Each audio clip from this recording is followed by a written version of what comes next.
নমস্কার, আমি ফাল্গুনী কুমার মুখোপাধ্যায়। আপনারা দেখছেন পশ্চিমবঙ্গের সমস্ত ছাত্রছাত্রীদের একান্ত প্রিয় channel edu help group Durgapur. Edu help group দুর্গাপুরের পক্ষ থেকে আমরা সমস্ত ছাত্রছাত্রীদের বিভিন্ন ধরনের এন্ট্রান্স এক্সামিনেশন, তার পদ্ধতি, তার প্র্যাকটিস পেপার এই সমস্ত দিয়ে কাজ করি এবং ইনফরমেশনগুলো শেয়ার করি। আজকে আমরা আমাদের এই পার্টে যে খবর দেব সেটি হচ্ছে জেইই মেন 2021।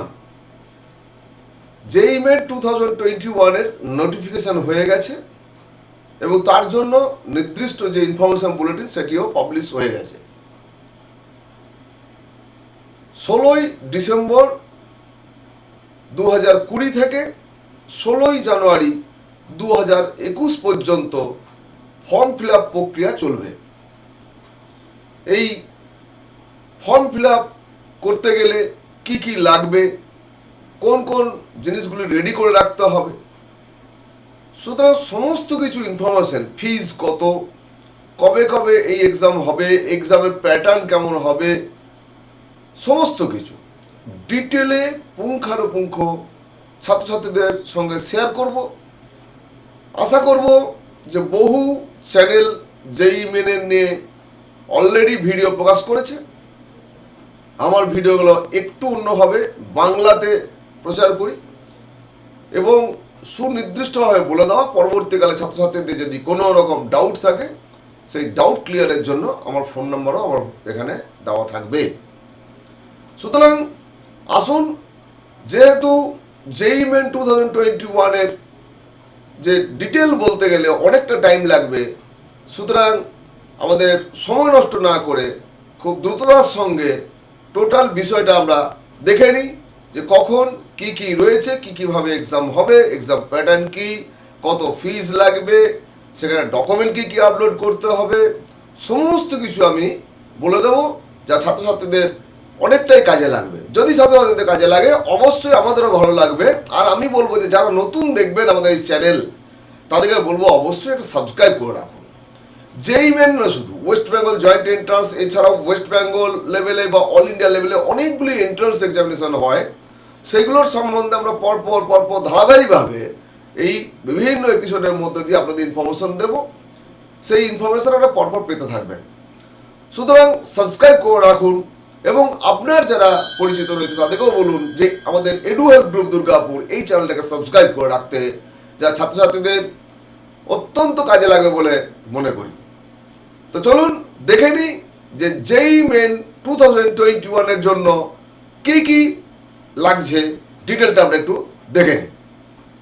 জেইই মেন 2021 যার ইনফরমেশন বুলেটিন পাবলিশ হয়ে গেছে।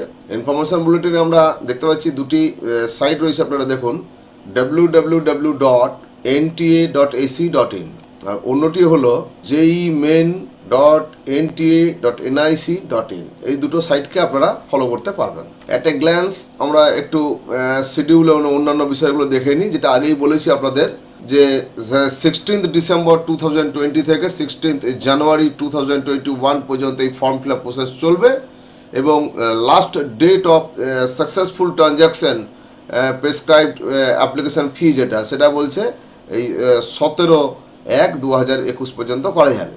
এখানে বলা হয়েছে যে fee payable for JEE Main 2021। এখানে ফিস যেটা দেওয়া আছে BTech or paper A2 for B architecture এবং or paper 2B for B planning, এদের জন্য যে ফি স্ট্রাকচার আছে সেটা একটু বলি প্রথমেই। যে জেনারেল EWS OBC NCL এদের জন্য মেল ক্যান্ডিডেটরা যে পেমেন্ট দেবে সেটা 650 টাকা এবং আউটসাইড ইন্ডিয়া যদি কেউ থেকে থাকে 3000 টাকা এবং ফিমেল ক্যান্ডিডেট তাদের 325 টাকা, আউটসাইড ইন্ডিয়া যদি হয়ে যায় তাহলে 1500 টাকা। এরপরে SC ST PWD ক্যান্ডিডেট যাদের, তাদের মেলদের লাগবে 325 এবং আউটসাইড ইন্ডিয়া 1500। তারপরে দেখছি ফিমেল ক্যান্ডিডেট 325, আউটসাইড ইন্ডিয়া হলে 1500। ট্রান্সজেন্ডার তাদের 325, আউটসাইড ইন্ডিয়া হয়ে গেলে 1500। জেনারেল এবং জেনারেল EWS OBC NCL এটি হচ্ছে পেপার 1 বিই বিটেক এবং paper 2A B architecture or paper 1 BE BTech and paper 2, মানে কম্বাইন্ড যে এগুলো, কেউ শুধুমাত্র ইঞ্জিনিয়ারিংয়ের জন্য বিটেক বি জন্য দিতে পারে, অথবা কেউ আর্কিটেকচার বি প্ল্যানিং কম্বাইন্ড যে আছে তাতেও অ্যাপ্লাই করতে পারে। সেই ক্ষেত্রে দেখা যাচ্ছে কি যে এখানে কম্বিনেশন প্রথম দেওয়া আছে কি paper 1 BE BTech and paper 2A B architecture যদি কেউ করে, তাদের জন্য এই জেনারেল ইডাব্লিউএস ওবিসি এনসিএল যাদের মেল তাদের 1300, আউটসাইড ইন্ডিয়া হলো 6000, তারপরে ফিমেলদের 650, আউটসাইড ইন্ডিয়া হলো 3000। আরও কম্বিনেশন আছে যেগুলো হচ্ছে যে পেপার 1 আছে B BTech, paper 2B B planning, অথবা হচ্ছে পেপার 1 বি বিটেক আর paper 2A B architecture, paper 2B B planning. তো তাদের এখানে চার্ট দেওয়া রয়েছে, সেগুলো আমরা দেখতে পাচ্ছি যে 1350 টাকা মেল বলা হয়েছে, আউটসাইড ইন্ডিয়া 6000, ফিমেলদের এখানে 650, আউটসাইড ইন্ডিয়া হলো 3000। এসসি এসটি পিডাব্লিউডি ক্যান্ডিডেট তাদের হচ্ছে মেল হলো 650, আউটসাইড ইন্ডিয়া হলো 3000। আবার এসসি এসটি পিডাব্লিউ ক্যান্ডিডেট তাদের ফিমেল ক্যান্ডিডেটের জন্য 650, আউটসাইড ইন্ডিয়া হলো 3000। আর ট্রান্সজেন্ডার যাদের তাদের হচ্ছে 650 এবং আউটসাইড ইন্ডিয়া হলো 3000। বাকি অনলাইন পেমেন্ট যখন করা হবে তার জন্য যে চার্জেস সেগুলো আলাদা করে লাগবে। এবারে কারেকশন ইন পার্টিকুলার যে রেজিস্ট্রেশন এবং ফর্ম ফিল আপ হবে তার কারেকশন পোর্টাল যখন খুলবে সেটা হচ্ছে 19th জানুয়ারি 2021 টু 21st জানুয়ারি 2021, এই 3 দিনের জন্য এই পোর্টালটা খোলা থাকবে যদি কারেকশন কিছু করতে হয়। তবে উল্লেখযোগ্য এটাই, আমি প্রত্যেকটি ক্যান্ডিডেট এবং অভিভাবক যারা দেখছেন তাদেরকে প্রত্যেককে বলে রাখি যে মনে রাখবেন যে প্রথম যখন রেজিস্ট্রেশন করছেন সেই রেজিস্ট্রেশন করার সময় যে ক্যান্ডিডেটের নেম, তার ডেট অফ বার্থ, তার জেন্ডার, বাবার নাম, মায়ের নাম, এগুলি কোনোভাবে একটা যদি ক্যারেক্টারও ভুল লেখা হয়ে যায় এর কিন্তু কারেকশন হয় না। এটা কিন্তু অত্যন্ত উল্লেখযোগ্য। সুতরাং এই পার্টটাতে আপনারা খুব সযত্নে করবেন। এমন ক্যান্ডিডেট যে পাওয়া যায় না বিরল তা নয়, এমন ক্যান্ডিডেটও পাওয়া গেছে যেখানে বলেছে স্যার আমার নামের বানান ভুলে গেছে, কেউ বলেছে স্যার বাবার নামের বানান ভুলে গেছে, এমন আছে যে বাবার মায়ের নাম দেয়নি, এমনও আছে তারাও বলেছে যে মায়ের নামটাই দেওয়া হয়নি। তো এরকম আছে, সেটা অন্য পরীক্ষা যদি এতে নয়, কিন্তু এইগুলো কিন্তু কমনলি হচ্ছে কোনো পরীক্ষাতে ইয়ে করা যায় না, মানে এডিট করা যায় না, এটা মাথায় রাখতে হবে। নেক্সট বলেছে downloading of admit card from NTA website, সেখানে সেকেন্ড উইক অফ ফেব্রুয়ারি। কারণ এবারের যে এক্সামিনেশনটা হবে আমরা জানি যে আগের বছরেও যারা বসেছে তারা জানে যে 2টো স্লটে পরীক্ষা হয়েছিল, কিন্তু এবারে 4টে স্লটে পরীক্ষা হবে, 4টে সেশন করা হয়েছে। একটি ফেব্রুয়ারি সেশনে হবে, একটি মার্চ, একটি এপ্রিল, একটি মে। ফেব্রুয়ারি মাসে যে সেশন দেওয়া হয়েছে তার 23, 24, 25 এবং 26শে ফেব্রুয়ারি ডেট দেওয়া হয়েছে, এবং মার্চে যেটি রয়েছে তার ডেট দেওয়া হয়েছে 15, 16, 17, 18ই মার্চ। তারপরে এপ্রিলে যেটা দেওয়া হচ্ছে 27, 28, 29, 30 এপ্রিল, এবং সর্বশেষ মে মাসের যে সেশনের যে ডেট দেওয়া হয়েছে সেখানে 24, 25, 26, 27 এবং 28শে মে 5টি ডেট দেওয়া হয়েছে। এখন এই যে এগুলো হবে সিবিটি, সবটাই কম্পিউটার বেসড টেস্ট হবে। টাইমিং যেটা দেওয়া আছে 2টো সেশনে 2টো হাফে হবে অ্যাকচুয়ালি, মানে সকলেরই 2টো হাফে নয়, একজনে একটা হাফ পড়বে। ফার্স্ট হাফ যেটা আছে 9টা থেকে 12টা পর্যন্ত, এবং সেকেন্ড শিফট যেটা আছে সেটা 3টে থেকে 6টা পর্যন্ত। এটা ইঞ্জিনিয়ারিংয়ের ক্ষেত্রে, কিন্তু যারা ওই বি আর্কিটেকচার দেবে তাদের কিন্তু আরও 8 ঘন্টা সময় বেশি থাকবে, সেটার জন্য আলাদা শিডিউল, সব কিছু আলাদা হবে। Display of question paper attempting by the candidate and answer key for inviting challenge on NTA website, এগুলো ডেট আলাদা পরে দেওয়া হবে। ডিক্লারেশন অফ রেজাল্ট কবে হবে সেটাও পরে দেওয়া হবে। এখন এখানে বলা হয়েছে যে a candidate has option to apply for 1 session or more February, March, April, May, অর্থাৎ কেউ একটা সেশনও অফ করতে পারে, কেউ মোর দ্যান 1 সেশনও অফ করতে পারে, পরীক্ষা দিতে পারে। মোর দ্যান 1 সেশন টুগেদার, একসাথেই বলছে অনেকগুলো সেশনেরও সে অপশন দিতে পারে। And pay exam fee accordingly, এই যে পে এক্সাম ফি অ্যাকর্ডিংলি মানে তাহলে কি আমরা প্রত্যেকটা যে স্লট অর্থাৎ ফেব্রুয়ারি, মার্চ, এপ্রিল, মে, আমি যদি চাই যে 4টে স্লটই আমি পরীক্ষা দেব, তাহলে কি আমাকে 4বার 650 টাকা করে জমা করতে হবে নাকি একবার জমা করতে হবে? এখানে যাতে বোঝা যাচ্ছে যে হবে আর কি, যে মনে হচ্ছে যে 4টে স্লটের জন্য আলাদা আলাদা করে পয়সা জমা করতে হবে 650 টাকা করে। ইন আদার ওয়ার্ডস এখানে বলছে, if A candidate wishes to apply only for one session, যদি একটা সেশনের জন্য কেউ অ্যাপ্লাই করতে চায়, he/she has to pay examination fee only for that session during the current application period। তার মানে এই কারেন্ট অ্যাপ্লিকেশন পিরিয়ডে তাকে শুধুমাত্র একটাই হচ্ছে ফিস জমা করতে হবে, and will have opportunity to apply again for the remaining March, April, May session. অর্থাৎ একটা করে যখনই এপ্রিলে পরীক্ষা হয়ে যাবে, তার রেজাল্ট যেই ডিক্লেয়ার হয়ে যাবে, তারপরে আবার হচ্ছে একটা পোর্টাল খুলে যাবে পরবর্তীকালে রেজিস্ট্রেশনের জন্য। তাহলে এখানে পরেরটা আমি আবার যখন ফিল আপ করতে যাবো, টাকা জমা দিতে হবে আলাদা করে কিনা, এই বিষয়টা কিন্তু কমপ্লিট ক্লিয়ার নয়। আমি আপনাদের কাছে অকপটে স্বীকার করছি। দ্যাটস ওয়াই আমি এনটিএতে একটি মেল করেছি, মেল করে এটাকে আরও ক্লারিফিকেশন চেয়েছি যে আমাকে সেপারেটলি পার সেশনের জন্য পয়সা জমা করতে হবে কিনা, নাকি অনলি ওয়ান টাইম আমি পেমেন্ট করব এবং একটা পেমেন্টেই আমার 4টে স্লটে আমি অ্যাটেন্ড করতে পারবো কি না। সুতরাং সেটা ওদের মেলের উত্তর আমি যদি পেয়ে যাই, আর ডেফিনিট আমি আমার যে ইউটিউবের যে কমিউনিটি বক্স যেখানে আছে, যেখানে আমি মেসেজগুলো লিখি, সেখানটা আপনারা একটু ফলো রাখবেন। সেখানটা অবশ্যই আমি লিখে দেবো, এর জন্য আলাদা করে কোনো ভিডিও দেওয়া দরকার পড়বে না।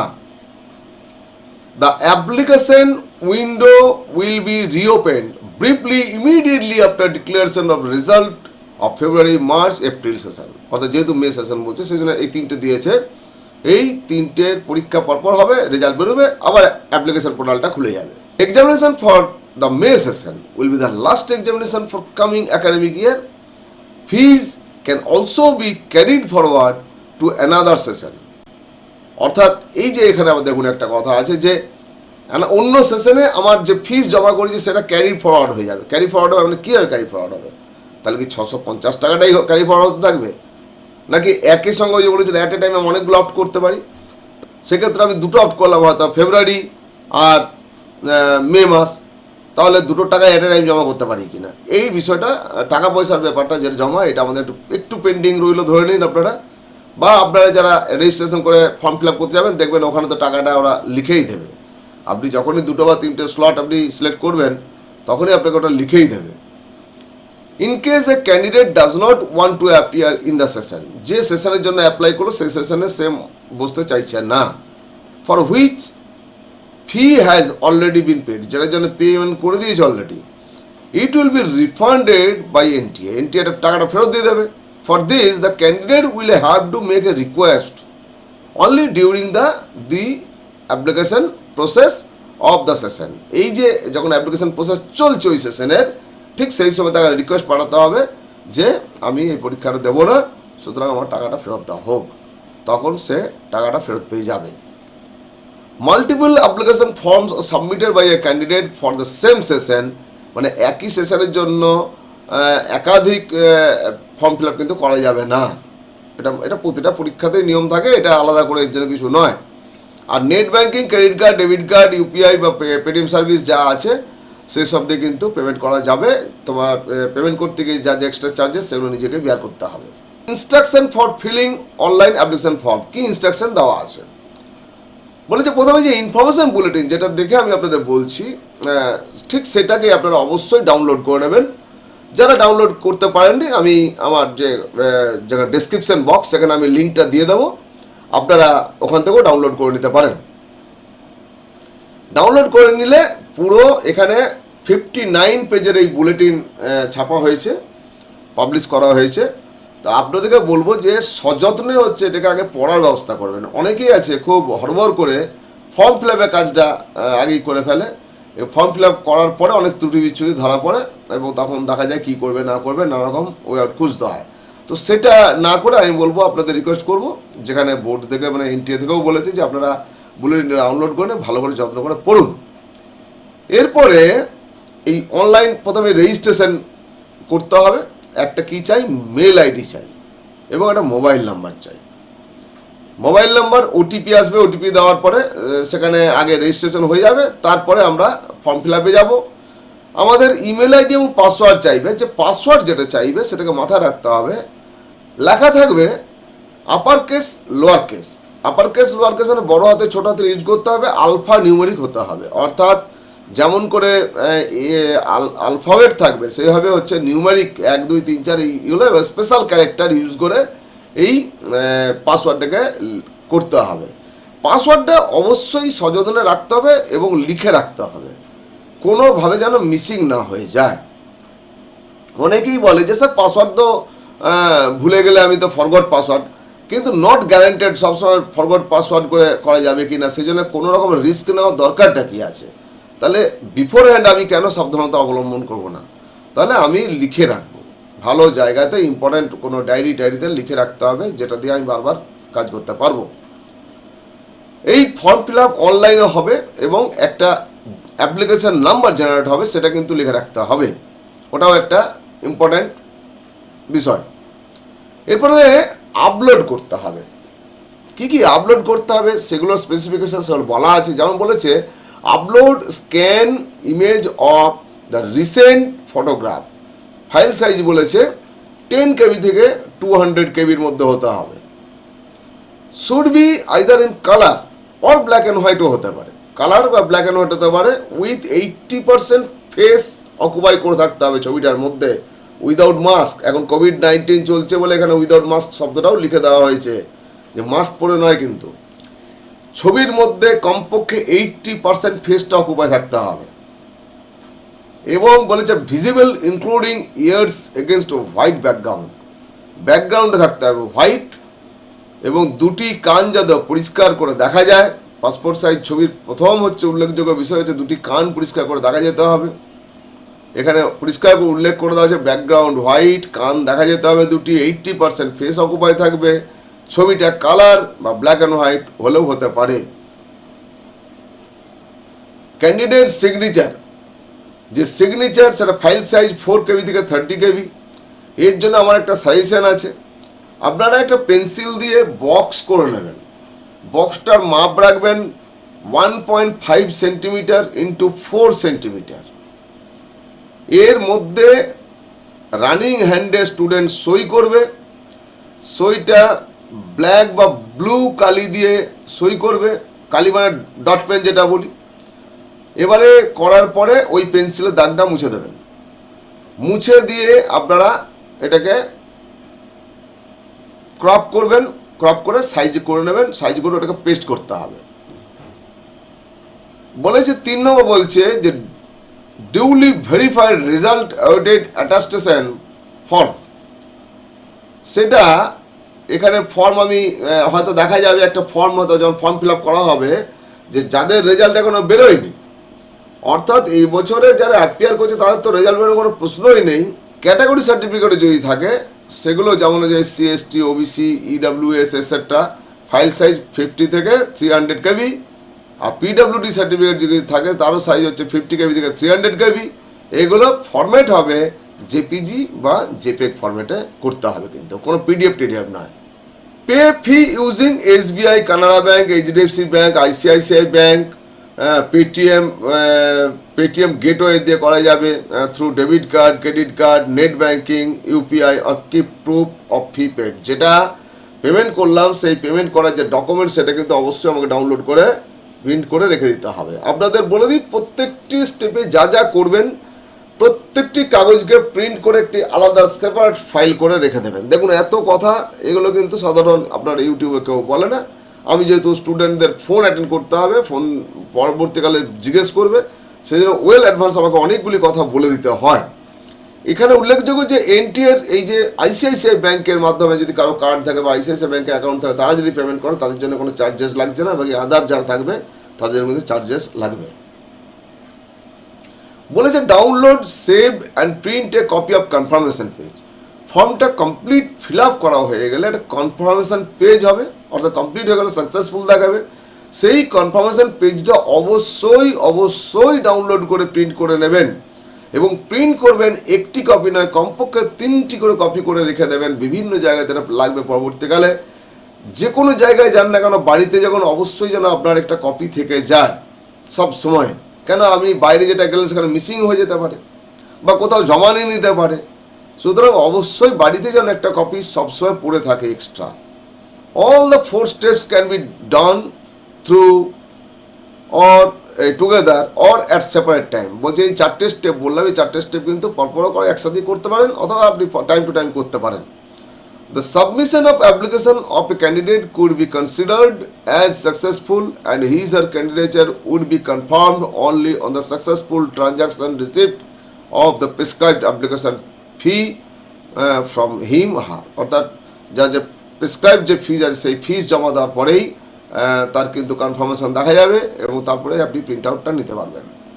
Candidates shall ensure that the information entered by them in their respective online application, সে তো ইনশিওর করতেই হবে যে আমি যেগুলো দিলাম ডিক্লারেশন থাকে, অ্যাকচুয়ালি একটা ডিক্লারেশন দিতে হয় যে আমি যা বলেছি সব সঠিক আছে।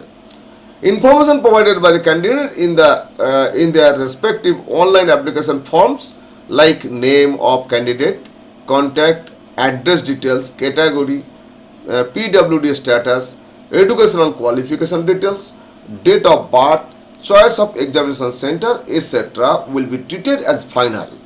Any request for change in such particulars after the closure of correction period will not be considered by NTA under any circumstances। কোনো অবস্থাতেই যে কারেকশন পোর্টাল যখন থাকবে 3 দিনের জন্য যেটা বলেছিলাম, সেই 3 দিনের পরে কিন্তু আর কোনোভাবেই অ্যালাউ করা হবে না।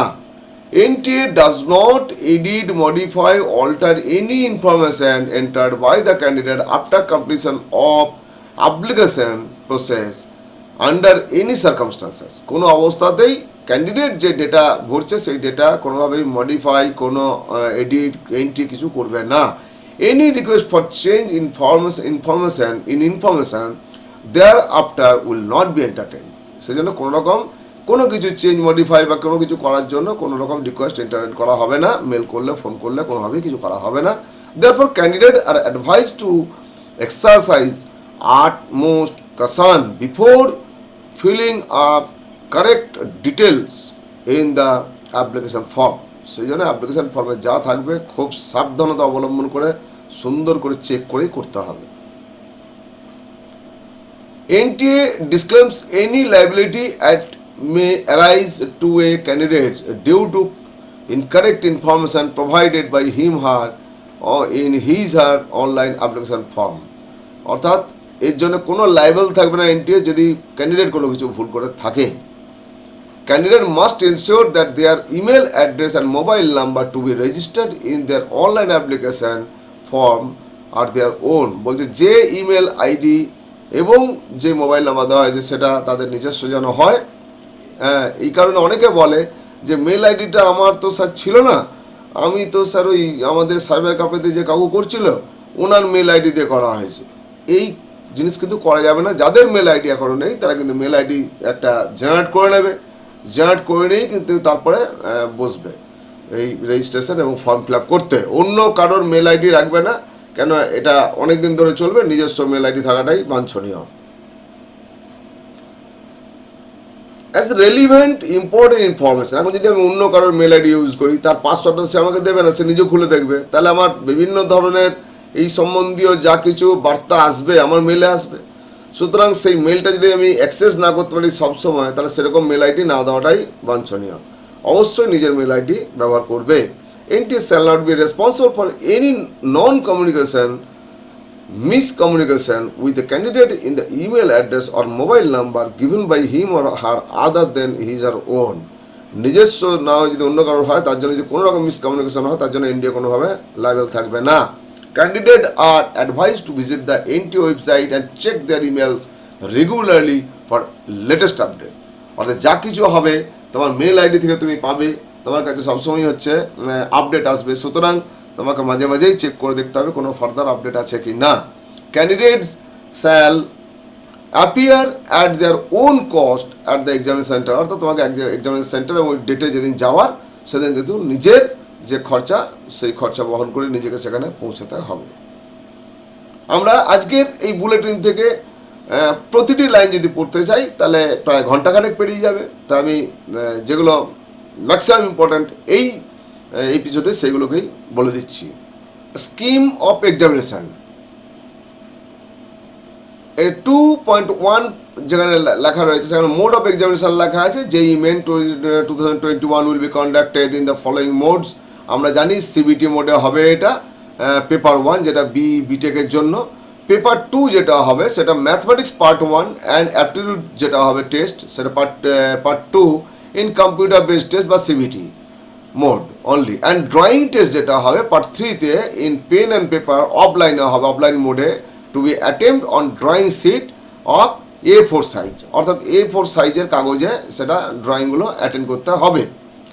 Paper 2B, paper 2B planning যেটা আছে সেখানে ম্যাথমেটিক্স পার্ট 1, অ্যাপটিটিউড টেস্ট যেটা হবে পার্ট 2 এবং প্ল্যানিং বেসড কোশ্চেন্স যেটা থাকবে part 3 in computer based CBT only. সুতরাং শুধুমাত্র আমরা দেখলাম যে বি আর্কিটেকচারের জন্য ড্রয়িংটাই হচ্ছে ম্যানুয়ালি হচ্ছে, বাকিগুলো কিন্তু সবই CBT. Medium of question paper আমরা ইতিমধ্যে জেনেছি যে এনটিএ গত বছর থেকে অনেকগুলি আরও ল্যাঙ্গুয়েজ অ্যাডিশন হয়ে গেছে। সেই প্রচুর ভাষা এখানে রয়েছে, অসমিয়া রয়েছে, বাঙালি বেঙ্গলি রয়েছে, কন্নাডা রয়েছে, মালায়ালাম রয়েছে, মারাঠি রয়েছে, উড়িষ্যার ভাষা রয়েছে উড়িয়া, পাঞ্জাবি আছে, তামিল আছে, তেলেগু আছে, উর্দু আছে। For the first time in addition to Hindi, Gujarati and English, এটা বলছে ফর দ্য ফার্স্ট টাইম বলছে, হিন্দি, গুজরাটি আর ইংলিশের সঙ্গে এগুলো থাকছে ভাষাগুলো। আমরা প্যাটার্ন অফ এক্সামিনেশানটা একটু দেখে নিই। 2.4-এ দেওয়া আছে প্যাটার্ন অফ এক্সামিনেশান কী কী হবে না, subject wise distribution of questions, total number of question আর মার্কস কী কী থাকবে। তো আমাদের এখানে দেখছি যে ম্যাথমেটিক্সে যেটা থাকবে 20 কোশ্চেন্স থাকবে, এমসিকিউ 4 নম্বর করে, আমরা সবাই জানি যে 4 নম্বর করে। আর এই সেকশন বিতে আমরা দেখতে পাচ্ছি 10টি করে কোশ্চেন থাকছে। এই 10টি কোশ্চেনের মধ্যে অ্যাটেম্প করতে হবে কিন্তু 5টি। তাহলে ম্যাথমেটিক্সে টোটাল 30টি কোশ্চেন, ফিজিক্সে এরকম 30টি কোশ্চেন এবং কেমিস্ট্রিতে 30টি কোশ্চেন, মোট 90টি কোশ্চেন থাকছে কিন্তু 300 নাম্বার। কারণ আমাদের অ্যাটেম্প করতে হচ্ছে 25টি করে, মনে রাখতে হবে। 20টা এমসিকিউ এখানে থাকছে, তার 4 নম্বর করে 80 নম্বর। আর এখানে 10টা করে যে কোশ্চেন হয় 10টার মধ্যে 5টা অ্যাটেম্প করতে হবে, শুধু 20 আর 5-এ 25টা করে 3টে সাবজেক্টে আমাদের কিন্তু অ্যাটেম্প করতে হবে মোট 75টা কোশ্চেন, আর নাম্বার থাকছে কিন্তু আমাদের 300। একটি কথা মনে রাখতে হবে যে সেকশন বি এর এই যে 5টা কোশ্চেন আমরা অ্যাটেম্প করবো, 10টা দেওয়া থাকবে, 5টা অ্যাটেম্প করতে হবে, এর কিন্তু কোনো নেগেটিভ মার্কিং নেই। যে কোশ্চেনটা অ্যাটেম্প করবো না সেটার জন্য 0 হবে, সেটার জন্য কোনো নেগেটিভ হবে না। পরিষ্কার করবে যে কারেক্ট অ্যান্সার যেমন দেবে 4, ইনকারেক্ট অ্যান্সার হলে বলেছে যে এখানে সেকশন বি এর ইনকারেক্ট অ্যান্সার হলে -1 হয়ে যাবে। আর যে আনঅ্যান্সার্ড বা আনমার্ক যেটা হবে সেটা হচ্ছে কোনো হবে না, সেটা মার্ক 0ই থাকবে। সেকশন বি এর ক্ষেত্রে বলা হয়েছে যে কারেক্ট অ্যান্সার হলে 4 মার্কস পাবে, ইনকারেক্ট অ্যান্সার হলে 0, কেন নেগেটিভ মার্কিং নেই, আর আনঅ্যান্সার্ড মার্ক যেটা হবে সেটার ক্ষেত্রেও 0। এখানে আমরা দেখে নেব যে বি আর্কিটেকচার এবং বি প্ল্যানিংয়ের যে কোশ্চেন আছে সেখানে একটু দেখে নিই কী আছে। প্রথমেই বি আর্কিটেকচার যেমন ম্যাথমেটিক্সের কোশ্চেন থাকছে 20টি এমসিকিউ থাকছে, আর 10টি থাকছে কোশ্চেন থাকবে যাদের এটা 5টা করতে হবে এখান থেকে। সুতরাং 25, 4 25 সঙ্গে 100 একই হবে। এই 10টার মধ্যে যে 5টা করতে হবে এখানে নেগেটিভ মার্কিং থাকছে না। আর এখানে অ্যাপটিটিউড টেস্ট যেটা হবে তার 50টি থাকবে, 4 নম্বর করে 200 নম্বর, এবং ড্রয়িং পেপার যেটা থাকবে সেটা 2টি কোশ্চেন থাকবে 100 নম্বরের। মোট 82টি এখানে কোশ্চেন দেওয়া আছে, কিন্তু 5টা এখান থেকে কমে যাচ্ছে, অর্থাৎ 77টা কোশ্চেনের অ্যান্সার করতে হবে। বি প্ল্যানিংয়ের ক্ষেত্রে ম্যাথমেটিক্সে 20টি আর 10টির মধ্যে 5টি একই হবে 100, এবং অ্যাপটিটিউড টেস্টে যেটা আছে 50টি 200, 4 নম্বর করে। আর প্ল্যানিং বেস এমসিকিউ যেটা থাকবে সেটা যেন 25টি, সেটা 4 নম্বর করে 100 নম্বর। মোট 105টা কোশ্চেন থাকছে, কিন্তু আমাদের অ্যান্সার করতে হবে 100টা। মোট 400 নম্বরের পরীক্ষা হবে। একইভাবে এখানেও আগেই বলে দেওয়া হয়েছে যে মার্কিং প্যাটার্নটা কী থাকছে।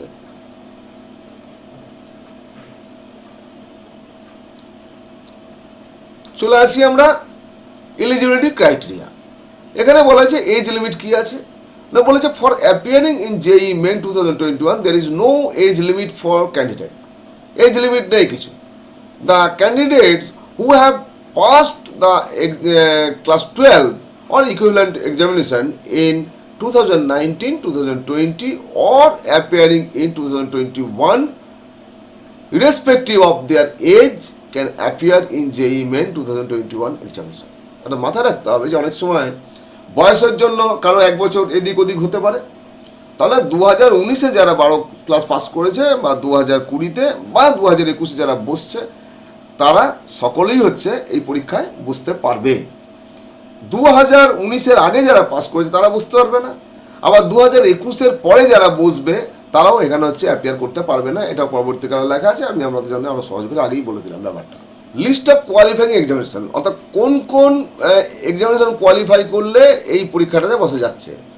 The final examination of 10+2 system conducted by any recognized central state board such as Central Board or Secondary Education New Delhi, Council for the Indian School Certificate Examinations New Delhi, অথবা intermediate or 2-year pre-university examination conducted by a recognized board or university. Final examination of the 2-year course of Joint Service Wing of the National Defence Academy. Senior secondary school examination conducted by the National Institute of Open Schooling with a minimum of 5 subjects. Open school থেকে যারা pass করবে 5টা subject থাকতে হবে কমপক্ষে, সেখান থেকে যারা পাস করছে তারাও কিন্তু এখানে eligible. Any public school, board, university examination in India or any foreign country recognized as equivalent to the 10+2 system by Association of Indian Universities. তাহলে ফরেন কান্ট্রি থেকে যারা থাকবে, আমাদের ইন্ডিয়ান যে অ্যাসোসিয়েশন অফ ইউনিভার্সিটিস যেটা আছে তাদের যে আছে ইকুইভ্যালেন্ট যদি কোনো 10+2 এর কোর্স করে তারাও হচ্ছে এখানে অংশগ্রহণ করতে পারছে। Higher secondary certificate vocational examination যারা পাস করছে তারাও পারবে। A diploma recognised by AICTE or a state board of technical education of at least 3 years duration, 3 বছরের যদি কেউ ডিপ্লোমা করে থাকে তারাও কিন্তু এই পরীক্ষায় বসতে পারবে। General certificate education GCE examination London, Cambridge, Sri Lanka at the advance A level যদি হয় তাহলে এখানে তারা বসতে পারছে। High school certificate examination of the Cambridge University or International Baccalaureate Office, Geneva. State of eligibility, state কোন রাজ্য কীভাবে উল্লেখিত হবে সেই সম্বন্ধে একটু ভালো করে জেনে নেওয়া দরকার। State code of eligibility means the code of state from where the candidate has passed class 12, অর্থাৎ পশ্চিমবঙ্গের কোনো ক্যান্ডিডেট সে গিয়ে দিল্লিতে পড়াশোনা করছে suppose, or equivalent qualification exam বলছে by virtue of which the candidate becomes eligible to appear JEE Main 2021. It is important to note that the state code of eligibility does not depend upon the native place or the place of residence of the candidate. For example, if a candidate appear for the class 12 examination in New Delhi and is a resident of Noida,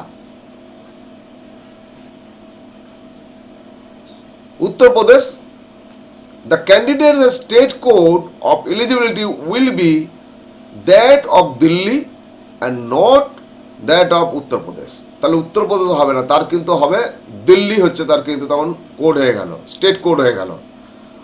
If a candidate has passed 12 class or equivalent to qualification examination from one state but appeared for improvement from another state, the candidate's state code of eligibility will be from where the candidate first passed the year. তার মানে এখানে 12 class যেখানে প্রথম pass করতে গিয়ে সে improvement পেয়ে গেছিল তখন বাইরে চলে গেল, বাইরে গিয়ে সে ঠিক করে এলো, তাহলে কিন্তু স্টেট কোডটা প্রথম যখন সে 12 ক্লাস পাস করছিল যেখান থেকে সেই ইয়েটা সেই স্টেট কোডটা দিতে হবে examination, or not the state from where the candidate has appeared for improvement. যেখান থেকে ইমপ্রুভমেন্ট জন্য অ্যাপিয়ার করেছিল সেখানে নয়, আগে যেখান থেকে সে বসেছিল ওইখানে তখন কিন্তু তার স্টেট কোড হয়ে যাবে। Candidate past appearing class 12 from National Institute of Open Schooling should select the state of eligibility according to the state in which the candidate center is located. অর্থাৎ বলছে এখানে আবার বলি একবার, যেমন candidate past or appearing class 12 from national institute of open schooling should select the state of eligibility according to the state in which the study centre is located. তার study সেন্টারটা কোথায় সেই স্টেটটাকে তাকে উল্লেখ করতে হবে।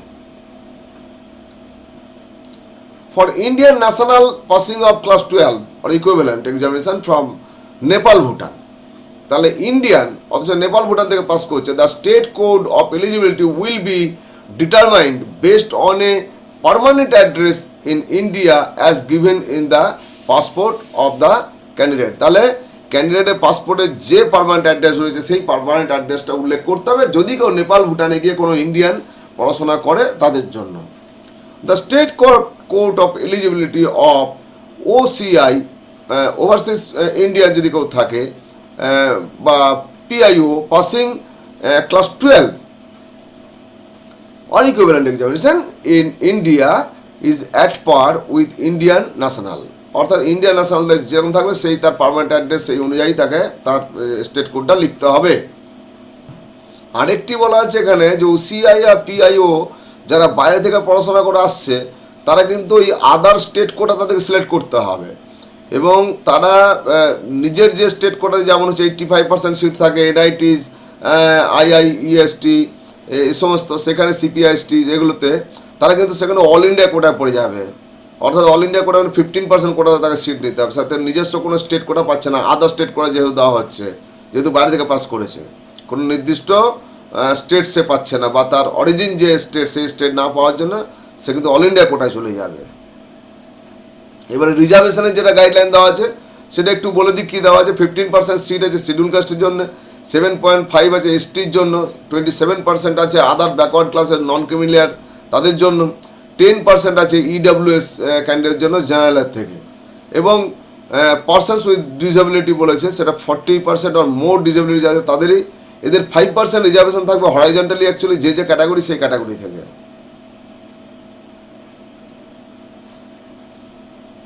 Choice of cities. The cities where the JEE Main 2020 will be conducted are given in Appendix 3. এখানে একটা লিস্ট, বিরাট লিস্ট দেওয়া আছে, আপনারা যখন ফর্ম ফিল আপ করবেন ড্রপ ডাউন মেনু থেকে আপনি পাবেন ওখানে।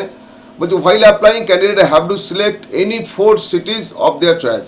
আর 4টে সিটি চয়েস দেওয়া যাবে অর্থাৎ সেন্টার চয়েস দেওয়া যাবে, সেই সেন্টার চয়েস 4টে যেমনভাবে দেবেন তার মধ্যে যে কোনো একটাতে পড়বে। তাহলে আমার প্রেফারেন্স অনুযায়ী আমি দেবো, আমি সাপোজ দুর্গাপুরে আছি তাহলে আমি দুর্গাপুর আগে দিলাম, এইভাবে যেমন যেমন করে পরপর আমার 4টি চয়েস, সেই 4টি চয়েসে দেবো এবং তার মধ্যে যেটিতে ফাঁকা থাকবে সেখানে আমাকে সিট দেবে। The efforts will be made to allot the city of examination to the candidates in order of choices opted by them in their online application form. However, due to administrative logistic বলছে reason, কোনো reason কারণ বিশেষ কারণে হচ্ছে এই different city can be allotted, যে কোনো different CTO a lot হয়ে যেতে পারে। The decision of NTA regarding the allotment of centers shall be final. No further correspondence or request shall be entertained in such a case. এরপরে admit card, যখন admit card ডাউনলোডের আসবে সেই admit কার্ডের schedule দিয়ে দেবে, তখন হচ্ছে সেখানে ডাউনলোড করে নিতে হবে। In case a candidate is unable to download his or admit card from the website, যদি না পারে বলছে he she should approach the NTA helpline number 0120-689-5200। আবার বলি, যে হেল্পলাইন নাম্বার থাকবে সেটা 0120-689-5200 বিটুইন 10 AM to 5 PM। তাহলে কোনো অসুবিধা হলে এখানে আপনারা কল করে সাহায্য নিতে পারেন। NTA-তে আপনারা যে মেল করতে পারেন সেই মেল আইডিটা হচ্ছে jemain@nta.ac.in। এখানে আপনারা মেল করতে পারেন আপনাদের এই সংক্রান্ত বিষয়ে কোনো কিছু জানার থাকলে। এছাড়াও আপনারা যদি অন্য কোনো কিছু বুঝতে অসুবিধা হয়, আমি বলবো বুলেটিনটা আপনারা পড়বেন, কোনো জায়গায় যদি বুঝতে অসুবিধা হয় আপনারা আমাকেও কল করতে পারবেন, আমার হোয়াটসঅ্যাপ নাম্বার এবং কল নাম্বার একটাই, সেটা আপনারা একদম আমার এই ভিডিও চলাকালীন আপনারা দেখতে পাবেন, সেখান থেকে আপনারা নোট করে রাখবেন এবং যাদের খুব প্রয়োজন হবে অবশ্যই ফোন করতে পারেন। প্রচুর ফোন কল অ্যাটেন্ড করতে হয়, এই জন্য মাঝে মাঝে ফোন আমার কিছুক্ষণ সুইচ অফও থাকে, কারণ আমি নিজে একজন চাকরিজীবী, সেই জন্য সবসময় ফোনগুলো ধরে উঠতে পারি না। বাট আপনাদের কোনো মিস কল পেলে আমি আপনাদের চেষ্টা করব যে রিং ব্যাক করে কথা বলার। আজকে এইটা পর্যন্ত রাখছি, এর পরবর্তীকালে আবার নতুন ভিডিও থাকবে এই সংক্রান্ত বিষয়ে, আরও ডিটেল পরবর্তীকালে কী কী রয়েছে সেগুলো দেখে। এখন মোটামুটি আমরা তো বুলেটিনের জাস্ট 14 পাতা পর্যন্ত দিলাম, যাতে করে আপনাদের ফর্ম ফিল আপটা করা হয়ে যাবে। ফর্ম ফিল আপটা করুন, ফর্ম ফিল আপটা করার পরে নেক্সট পার্টে যা যা থাকবে সেভাবে পরপর ইনফরমেশান এবং ইন্টিমেশন আপনাদের দিতে থাকবো। তাহলে JEE মেন 2021 সম্পর্কে যে সমস্ত তথ্য ইনফরমেশন বুলেটিন থেকে আপনাদের সঙ্গে শেয়ার করলাম, আশা করি আপনাদের অনেকটাই ক্লিয়ার করে দিতে পেরেছি। সুতরাং আমি বলবো প্রত্যেকটি ছাত্রছাত্রী বন্ধু, আগামী বছরে তোমরা যারা JEE মেন বসছো তাদের জন্য অনেক অনেক শুভেচ্ছা এবং শুভকামনা রইল। বড়রা যারা দেখছেন তাদের প্রত্যেকের প্রতি আমরা শ্রদ্ধা জানাচ্ছি আমাদের চ্যানেলের পক্ষ থেকে, এবং নমস্কার জানিয়ে আজকে এই এপিসোড শেষ করব। বলবো যে আপনারা অপেক্ষা করুন আমাদের নেক্সট ইম্পর্ট্যান্ট ভিডিওর জন্য। ধন্যবাদ।